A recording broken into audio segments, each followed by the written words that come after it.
जय हिंद, जय भारत, वंदे मातरम। मैं रविंद्र भोजी।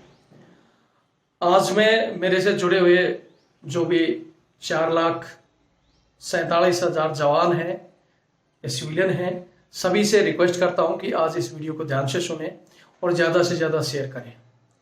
पहला पॉइंट कि मैंने अभी अभी ट्विटर पर कुछ वीडियो अपलोड किए हैं।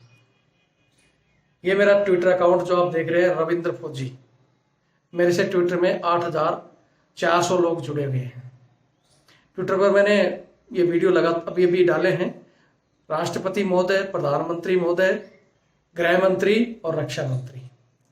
और लगातार मैं ट्विटर के माध्यम से इस सहायक प्रथा के खिलाफ वीडियो अपलोड कर रहा हूँ। इस चैनल में भी कर रहा हूँ।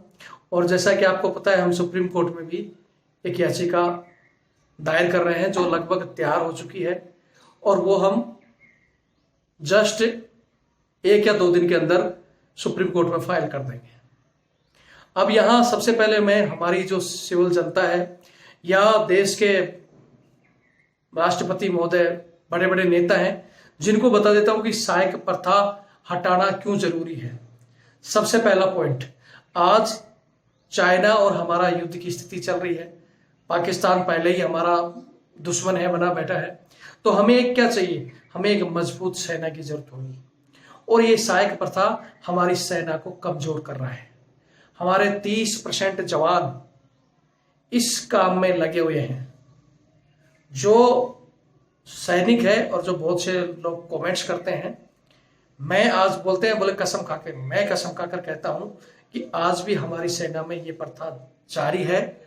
और आपको ये तस्वीरें भी दिखाता हूं, जो कुछ बंदे लगातार 5-5, 10-10 सालों से दिल्ली में ही बैठे हैं, और जो 10 साल से यही काम कर रहा है वो अपनी युद्ध की कला को भूल चुका है।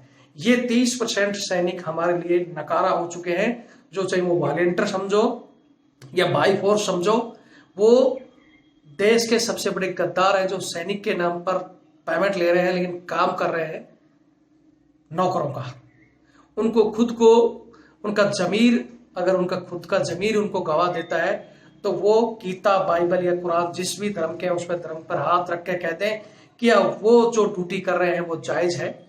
वो चाहे वो करने वाले जवान हैं या हमारे अधिकारी जो कहते हैं कि ये बड्डी प्रथा, क्योंकि वो सिविलियनों को दिखाने के लिए, या कभी भी न्यूज चैनल में डिबेट होता है तो वो इस बड्डी प्रथा का गलत ही तरीका बताते हैं। वो दिखाते हैं कि ये तो बड्डी बहुत जरूरी है, लड़ाई में हथियार कैरी के लिए है, अफसर की सहायता के लिए है। मैं सिर्फ ये पूछना चाहता हूं कि आज हमारी जो सैनिक हैं, वो सैनिक जेएंडके में और जो आसाम में कहीं भी फील्ड एरिया में जो जवान हमारे काम कर रहे हैं, वहां से 30% नफरी कहीं दिल्ली, चंडीगढ़, जयपुर इस जगह बैठी है। वो यहां बैठे बैठे इनका घरों के साफ सफाई कर रहे हैं, मैम साहबों के कच्चे बनियान धो रहे हैं, इनके घरों में झाड़ू पोछा कर रहे हैं, दिल्ली में कुत्ता घुमा रहे हैं, जिनकी बहुत सी तस्वीरें आप देख सकते हो। छोटे छोटे रूप में मैं आपको दिखा रहा हूं। ये कौन सी बोलते हैं कि तालमेल है? ये कौन सा तालमेल होता है कि इससे तालमेल बढ़ रहा है? ये कहीं तालमेल नहीं है, ये जवानों का शोषण है। आज ये प्रथा जिन अंग्रेजों ने चलाई थी, आज दुनिया के किसी भी देश में ये प्रथा नहीं है। आपकी जानकारी के लिए बता दूं, खाली भारत, हमारे पड़ोसी पाकिस्तान, श्रीलंका और बांग्लादेश, ये सिर्फ 3-4 मुल्क के अंदर ही ये प्रथा चली आ रही है, जिसमें जवानों से इस तरह का काम कराया जाता है। छोटा सा एक उदाहरण देता हूं। जिस तरह एक हाथी होता है, हाथी को जब वो बच्चा होता है उसको चैन से बांधा जाता है, और वो बहुत कोशिश करता है उसको तोड़ने के लिए, लेकिन बाद में उसमें मानसिकता पैदा हो जाती है, और बड़ा होने के बाद में हाथी को आप देखना एक छोटी सी पतली रस्सी से बांधा जाता है, लेकिन वो उस रस्सी को नहीं तोड़ पाता है। उसका कारण क्या है कि उसके अंदर गुलामी की जंजीरें जकड़ी गई, वो अपनी ताकत भूल चुका है। उसी तरह ये हमारी 30% फौज जो आर्मी की किसी भी गतिविधि में भाग नहीं लेती, इनको कागजों में ही इनका प्रमोशन होता है, कागजों में ही इनको फायरिंग में दिखाया जाता है, कागजों में ही इनकी सारी ट्रेनिंग होती है। ये सेक्टर के बाद में कभी भी किसी ट्रेनिंग में भाग नहीं लेते। अगर लेता है कोई सैनिक जो इस तरह का काम कर रहा है, तो वो कसम खाकर अपने बच्चों की, अपने धर्म की कह दे कि हाँ मैं ट्रेनिंग करता हूँ। नहीं करते हैं। मेरी ड्यूटी के दौरान मैंने ऐसे बहुत से सैनिक देखे हैं जो कभी भी किसी भी गतिविधि में भाग नहीं लिए। और यहाँ तक कि एक छोटा सा वाक्य और बता देता हूँ। हमारे पठानकोट में हमला हुआ था। पठानकोट हमले में जब वहां से आतंकवादी घुसे थे, जो फर्स्ट में 3 बंदे डीएससी के ड्यूटी कर रहे थे, वो ट्रेडमैन थे, और उन ट्रेडमैनों को मार के ही बंदे कैंप में घुसे थे। और उसके बाद में जब इन महोदय ने रिसर्च किया, या देश के गद्दारों ने, इनको मैं क्या कहूँ, इन गद्दारों ने रिसर्च किया कि ट्रेडमैन टर्निंग नहीं कर पाते हैं, इसकी वजह से इन ट्रेडमैनों को डीएससी में मत लाओ। इन्होंने ट्रेडमैन जो हमारे बंदे थे उनको डीएससी में लाना बंद कर दिया, क्योंकि इन्होंने तर्क दिया कि ये बंदे ट्रेनिंग नहीं करते हैं, इनको हथियार की नॉलेज नहीं है, इसलिए इनको भर्ती मत करो। अब इसी तर्ज पे इनसे पूछना चाहता हूँ, जिन लोगों को 10-10 साल आप अपने घरों में काम करा रहे हो, क्या वो लोग भर्ती के लायक हैं? वो लोग लड़ाई में काम आएंगे? जवाब दो। मैं कहना चाहता हूं कि हमारे ट्रेडमैन तो फिर भी समय समय पर हमारे, चाहे वो कुक हो, चाहे वो स्वीपर ट्रेड से हो या बार्बर ट्रेड से, किसी भी ट्रेड के बंदे जब नफरी नहीं होती तो इनको तो ले जाया जाता है। ये हर साल ट्रेनिंग भी करते हैं, फायरिंग भी करते हैं। इनको डीएससी में बंदे बहुत से मेरे पास पॉइंट भी आते हैं कि सर हमारा डीएससी बंद करवा दिया गया, बल्कि हम तो ये चीजें करते रहते हैं बीच बीच में, जरूरत पड़ती है तो हमारे साथ आरआर में बहुत से ऐसे ट्रेडमैन थे जो हमारे साथ चलते थे, हथियार के साथ उनसे ड्यूटी कराई जाती है समय पड़ने पर। तो फिर इनका डीएससी वैन क्यों? मतलब जहां दिखाना है सरकार को दिखा दिया कि भाई ये हादसा हुआ, ऐसा नहीं होना चाहिए। लेकिन असली गद्दार देश के जिस दिन वास्तव में जिस दिन भी चाइना से हमारी लड़ाई होगी तो पता चलेगा असली रिजल्ट क्या होगा। उस दिन ये 30% लोग जो आज इन्हीं कामों में लगे हुए हैं, जो अपनी युद्ध की कला भूल चुके हैं, ये खुद भी मरेंगे और ये बाकियों के लिए भी संकट पैदा करेंगे। उस दिन देश को पता चलेगा नतीजा क्या होगा। इसलिए ये 30% लोग तो गद्दार हैं ही, इसके साथ जो करवा रहे हैं सबसे बड़ी गद्दार वो है जो इनका यूज करके अपने निजी फायदे के लिए इनको यूज कर रहे हैं और देश की सेना को कमजोर कर रहे हैं। और कहीं ना कहीं उस दिन बचे हुए लोग जो आज ईमानदारी से ड्यूटी कर रहे हैं, वो भी याद करोगे जिस तरह 65 और 71 में सैनिकों की जब लड़ाई में हमने अपनी सैनिकों की बॉडी उठाई थी, उसी तरह उससे भी ज्यादा तादाद में आने वाले समय में युद्ध होगा तो हमें उठानी होगी। और उस दिन आप याद करोगे कि हाँ, ईमानदार लोगों ने किसी भी तरह रविंद्र फौजी का साथ दिया होता तो आज यह नतीजा ये नहीं होता। उस दिन ईमानदार जो ड्यूटी कर रहे हैं उनकी मजबूरियां हैं, मुझे भी पता है, मैंने भी ये चीजें झेली हैं और आवाजें तो उठाई, लेकिन मैं बदल नहीं सका रहते। उसी तरह मिडिल परिवार के बंदे हैं जिनके घर परिवार की प्रॉब्लम है, नौकरी का डर जाने का, बहुत से ऐसे इन अफसरों की तानाशाही से डरे बैठे हैं जवान, इसलिए वो मुंह नहीं खोल सकते। लेकिन किसी भी प्रकार से साथ देकर इस लड़ाई में, बोलते हैं ना, अगर आप एक तिनका भी आपका इस लड़ाई में लगता है तो आपके दिल को सुकून होगा कि हाँ, अगर सहायक प्रथा बंद हुई तो मेरा भी इसमें योगदान था। इसी वजह से ये मैं जो बोलते हो ना कि अकाउंट नंबर क्यों देता है, आज भी दे रहा हूं, ये मेरा अकाउंट नंबर है, देख लो। क्यों अकाउंट नंबर? इस लड़ाई के लिए जैसा पता है आपको कि हम कोर्ट में डाल रहे हैं और कोर्ट में वकीलों को पैसा देना पड़ता है, बिना का पैसे से कोई काम नहीं होता। कहते हो कि इस मुद्दे को हाईलाइट करो, नेशनल न्यूज में लेकर आओ, बहुत से लोग कहते हैं, लेकिन नेशनल न्यूज बिना पैसे के काम नहीं करती। हाईलाइट करने के लिए, न्यूज के लिए हो सकता है हमें धरना भी देना पड़े और भी कुछ करना पड़े, उसके लिए पैसे की जरूरत है। और इसी वजह से ये मेरा अकाउंट नंबर है।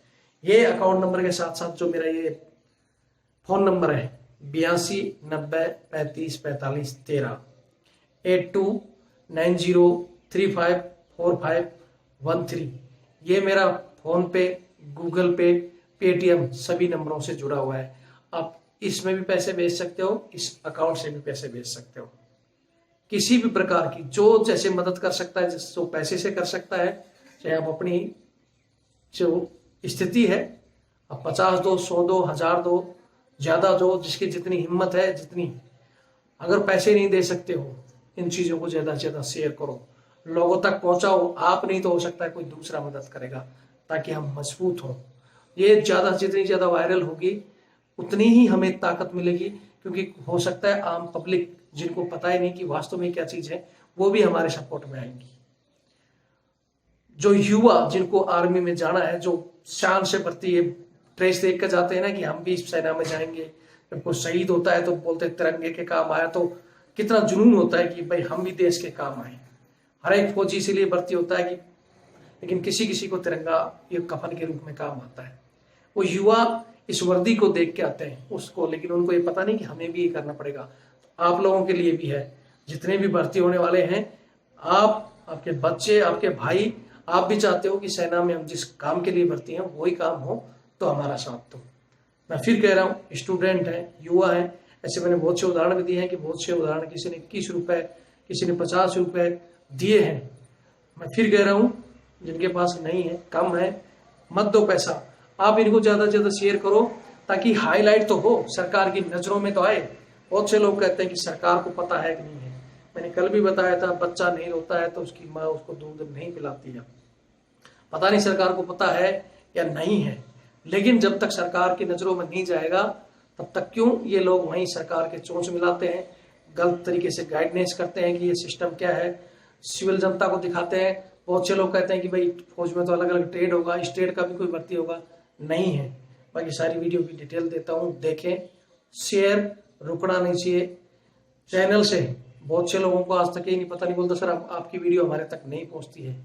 आप ये जो चैनल है, मैंने आज तक कहा नहीं, लेकिन बहुत लोग कहते हैं कि सर अपील करो, चैनल से जुड़ो। जुड़ने के लिए जो ये लाल बटन आता है सब्सक्राइबर का, इसको दबाओ तो कि जो भी हम वीडियो डालेंगे आपके पास मैसेज पहुंचेगा। आप अपने यूट्यूब में जाकर नीचे जब खोलते हो तो वहां लिखा आता है मैसेज एक जगह, हम जो डालेंगे वो मैसेज आप कभी भी दिन में टाइम मिलता है, 2 दिन में टाइम मिलता है, देखो कि रविंद्र फौजी ने कुछ डाला है, देखो पूरा, इन चीजों को देखो, मैं क्या क्या कह रहा हूँ, उन चीजों पर ध्यान दो और शेयर करो। आपको लगता है जहां मैं गलत हूं उसको मत छोड़ो, देख के अनदेखा कर दो, लेकिन जो सही पॉइंट है उनको शेयर करो। मेरे अकेले से बदलाव नहीं होगा, मेरे से जुड़े 1-4 लाख लोग भी कहीं ना कहीं अपनी हर प्रकार से जैसा हो सकता है मदद करेंगे, चाहे आर्थिक मदद से, चाहे मैसेज को फॉरवर्ड करके, डायरेक्ट लिंक है किसी का नेता मिनिस्टर से, उनसे कहकर, तो ये चीज बदलेंगी जरूर, लेकिन समय देखो कितना लगता है, ये मैं भी नहीं कह सकता। बहुत से लोग कह रहे हैं कि कोर्ट में देरी हो रही है, मैं उसका भी बता चुका हूँ, सारी चीजें तैयार हैं, जल्दी ही डल जाएगी। सिर्फ कोरोना की वजह से हमें जो टाइम लगा उसके लिए मैं माफी चाहता हूँ। बाकी वीडियो देखें, जय हिंद। बस एक बंदे का पॉइंट आया था कि जो खुद अफसर हैं, अफसर इतने आलसी हो चुके हैं, कैटेगरी जवान होगा तो उसको भेज देंगे, जवान मोटा है तो उससे बीपीटी दुड़ाया जाएगा। लेकिन आप अगर देखोगे, मैं ज्यादा तो नहीं कहूंगा, लेकिन 30 से 40% फिजिकल फिट नहीं है, आलसी हो चुके हैं, आलसी। बहुत से अफसरों के पॉइंट भी आएंगे, वो भी अपने बच्चों का, अपने धर्म का कसम खाकर कहना कि मैं जो कह रहा हूं अगर गलत है, मैं अगर जो कहता हूं अगर गलत है, मैं आज कहने के लिए तैयार हूं, मेरे को चाहे इंडिया गेट में आप फांसी लगा दो, मैं फांसी पे चढ़ने के लिए तैयार हूं। लेकिन अगर इन बातों को देश के सामने नहीं रखा गया, देश की जनता इसी बहन में हमारे लाखों सैनिकों को मानती है कि हमारी सेना बहुत तगड़ी है, लेकिन ये सैनिकों को, बहादुरों को कमजोर कर रहा है। सहायक प्रथा बंद की जाए। उसके अलावा भी जो पॉइंट है, 30% तो ये काम में रखते ही हैं, 30% के अलावा भी इनकी आज कोरोना चल रहा है, फलाना चल रहा है, लेकिन आज भी इनकी पार्टियां चल रही हैं जिसमें जवानों से ये वेटर का काम लेते हैं। इन लोगों से कसम खिला के पूछो कि रात भर हमारे 12-1 बजे तक जवान वेटरगिरी में लगे हुए हैं। इनके टीडी जाना हो, इनके एक अगर इनका पैन लाना होगा तो एक हमारी सेना की जिप्सी, एक ड्राइवर और एक हेल्पर बैठ के जाएगा, 30 किलोमीटर या 50 किलोमीटर से 50 रुपए की चीज लेने चले जाएगा, देश का नुकसान होगा, लेकिन इनका कोई परवाह नहीं। ये सब चीजें फ्री की ढूंढते हैं। हमारे जवानों से मैंने ट्वीट के माध्यम से भी बताया है कि आप इन चीजों पर ध्यान दें, राष्ट्रपति महोदय और प्रधानमंत्री महोदय, गृह मंत्री, सभी के लिए। और जवानों से कहना चाहता हूं आज एक काम और, मैं बीच में बताना था लेकिन ये भूल चुका, मैं वापस इसको रिपीट करके पीछे डाल दूंगा, छोड़ो। मैं ज्यादा से ज्यादा ट्विटर से जुड़ो, ट्विटर पे भी आवाज उठाओ, हर माध्यम से जहां जिसकी चलती है आवाज उठाओ और हमारा सपोर्ट करो, अन्यथा आप सब इसके जिम्मेवार होंगे। एक चीज मैं और बता रहा था कि जिस तरह हमारे वहां 30% ये यहाँ परमानेंट लेके बैठे हैं, 30% से निजी घरेलू कामों में एक्स्ट्रा यूज करते हैं, बचे हुए 40% जवान हमारे वहां ड्यूटी करते हैं। और वो 40% ड्यूटी करते करते इतने डिप्रेशन में आ जाते हैं, हरासमेंट में आ जाते हैं, ना उनको समय से छुट्टी। फिर ये कहते हैं कि क्या ये सरकार का दोष है, जैसे मैंने कल भी वीडियो में बताया था कि छुट्टी जवान को नहीं मिलना या लगातार जवान की ड्यूटी आना, ये सरकार की कमी है क्या? सरासर हमारे उन अधिकारियों की, उन गद्दारों की कमी है जो 60% नफरी को अपने निजी काम में लगा के बैठे। बहुत से अच्छे अफसर हैं, उसे एक बार बीच में एक आए थे 4 या 5 अफसर जो इन चीजों के पॉइंट उठाए थे, उनका हेली क्रॉस हो गया था, वो चीजें हमें भी याद है। इसलिए सब अपनी नौकरी की डर से, बहुत अच्छे अफसर भी जो हमारे से कॉन्टेक्ट करते हैं कि आप बहुत अच्छी आवाज उठा रहे हो और ये चीजें होना भी चाहिए, लेकिन वो भी किसी न किसी मजबूरी में दबे बैठे हैं। लेकिन अगर आप दबे बैठे हो तो आप देश के सैनिक कहलाने के लायक नहीं हो। अगर सैनिक का मतलब है आज सबसे मजबूत कड़ी, लेकिन सैनिक आज सबसे कमजोर होता जा रहा है। सिविल में पुलिस मन चाहे जब कभी किसी सैनिक को थप्पड़ मार रही है, किसी को उठाकर जेल में डाल रही है, कभी कुछ हो रहा है। उधर हमारे अधिकारी हमारी बजा रहे हैं, सैनिक बहादुर नहीं कमजोर हो रहा है। बहुत से पॉइंट हैं और मेन पॉइंट आज का यही था कि ट्विटर के माध्यम से हमसे जुड़े, इसको उठाएं। जो जवान किसी भी तरह सहायता, आप वीडियो के द्वारा जिन लोगों ने भेजा है, मैं छोटे छोटे उनमें डालता हुए कुछ वीडियो मेरे पास रखे हुए हैं, वो हम सीधा कोर्ट में ही दिखाएंगे। लेकिन कोर्ट में जाने से पहले मैं चाहता हूं कि ये मुद्दा आज के टाइम में हवा में हो। जिस तरह देश हीरो के लिए, जैसे सुशांत राजपूत के लिए पूरा मुद्दा उठाया, सीबीआई जांच, इस तरह क्यों नहीं करवाते। मैंने अभी एक वीडियो डाला है जिसमें हमारे एक सैनिक 4 साल से उनकी विधवा वाइफ घूम रही है। ऐसे बहुत से पॉइंट हैं। आम पब्लिक को भी कहना चाहता हूं कि रियलिटी को समझें। बहुत से लोग कहते हैं कि इसी ट्रेड के लिए बंदे भर्ती होते हैं। कोई भी ट्रेड नहीं है जो इनके क्वार्टर में जाकर काम करने के लिए भर्ती होता है। कुक होता है वो जवानों के लिए खाने बनाने के लिए होता है।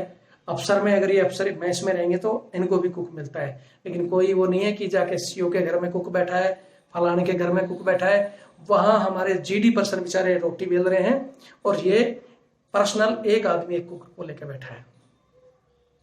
कुक भी चाहिए, फिर एक सफाई कर्मी अलग से होगा इनके घर में, जो बोलते हैं सफाई कर्मी इन कामों के लिए, वो लाइन और हमारी जो सेना की एरिया है उसके लिए होता है। इसके पर्सनल घर में काम करने के लिए नहीं होता। ये सरकार से मांग करें कि हमारे से काम नहीं होता तो आप सर्वेंट, सिविल सर्वेंट भर्ती करा लीजिए, अगर आप ये चीजें नहीं कर सकते तो। विपिन रावत साहब ने बोला था कि सेना में आना है तो आपको हार्ड काम करने होंगे, आपको मजबूत होना होगा। तो क्या वो सब मजबूत सिर्फ सैनिकों को ही होना होगा? आप लोगों को नहीं होना होगा? आप क्यों इस तरह के निजी काम जवानों से करवा रहे हो? आप खुद आलसी होते जा रहे हो, फिर कहते हो कि कितने हमारे अफसर भी शहीद हुए हैं। शहीद दुश्मन की गोली से, चाहे वो जवान हो चाहे अफसर हो, वो तो हमारे पूजनीय हैं और रहेंगे। लेकिन इस तरह की परेशानी से आके तंग हो रहे हैं, उनका क्या है? आज फिर एक बार लास्ट अपील करता हूं, ज्यादा से ज्यादा लोगों को चैनल से जोड़ो, ट्विटर से जोड़ो, हर एक स्टेज से हमारी सहायता करो। जय हिंद, जय भारत, वंदे मातरम।